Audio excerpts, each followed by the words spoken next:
Fire element, Sagittarius is ruled by the planet of Jupiter, and the expression for Sagittarius is I discover. So let's just jump right in. So we're going to start with your sun. Again, I say this in every video, but I will send you the notes that I have written down, and in the notes it has the explanation of what each planet means and like all that. So you don't have to worry so much about that. But your sun that we start with every time is like your basic you. It's what we know most about. It's the sign that all of us are kind of like referred to, and it's just kind of you. You are a Sagittarius. Again, the expression for that is I discover. Okay, let's start. So restless, cheerful, and friendly. And when I say restless, it is shown in your chart so very much the need for like freedom and independence. So that's what I mean by restless. On the go all the time. You don't like to be bored. You hate being controlled. Easygoing when you're not bored and when you're in control. Freedom is the most important thing to a Sagittarius. You're able to make friends with almost anyone. Laughing and enjoying life is just so important to you. You kind of have like a blind faith in the world and like blind good expectations. Like you kind of just feel like everyone deserves to have like a good equal chance and everyone deserves to like prove themselves to you. But as much as that is true and everyone does deserve to create their own impression with you, if you know like the apple, for instance, I don't know why this is coming into my head, but like Eve was like told that apple was not good for her and she still had to go find out for herself. Now that is something that would get a Sagittarius in trouble. So just making sure that you are always staying in tune and aware with like what you know, because what you know is, it should always be forefront instead of this like blind, and sometimes it comes from like wanting someone to be better than you know they are. And that's a beautiful trait to have, but people prove themselves and we have to listen to that. You just want to believe the best in all things and people, and it will get you in trouble sometimes. You do not have to trust and be friends with everyone. Do they feel good to your soul, and are they good for your life? Listen to your gut.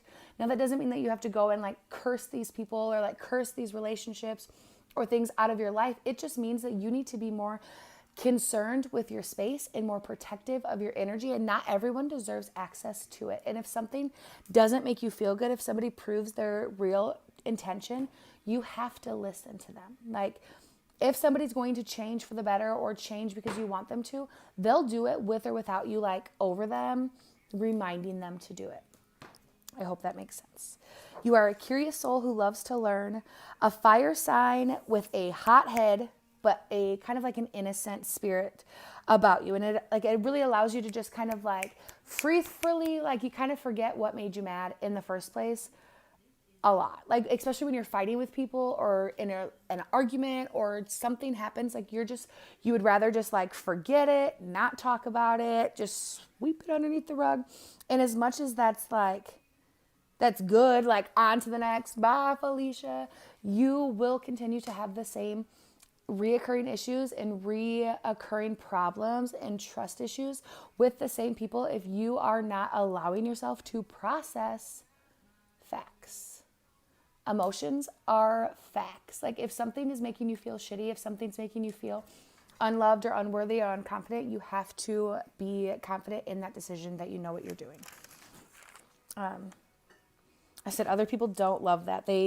So not just like they want to dig deep and find out you, people want to like get to the resolution of conflicts or of problems, and you would just like rather not talk about it and that just like really doesn't help any situation grow. It doesn't help any situation like learn from one another. Like, and I mean, some things do deserve that, like small little like bits and conflicts. Like not everything deserves like a full-blown investigation. But when it comes to like real relationships that matter to you and people that you really love, you have to allow yourself to feel and express your feelings. Like no one's judging you based on your feelings. Like if anything, people are going to feel like excited and thankful that you're giving them the opportunity to actually know how you actually feel and what you think.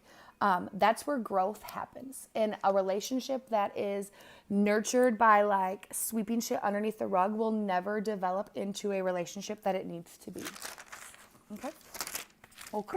Intuition, you really feel things, you really understand things, and that's heavy for anybody.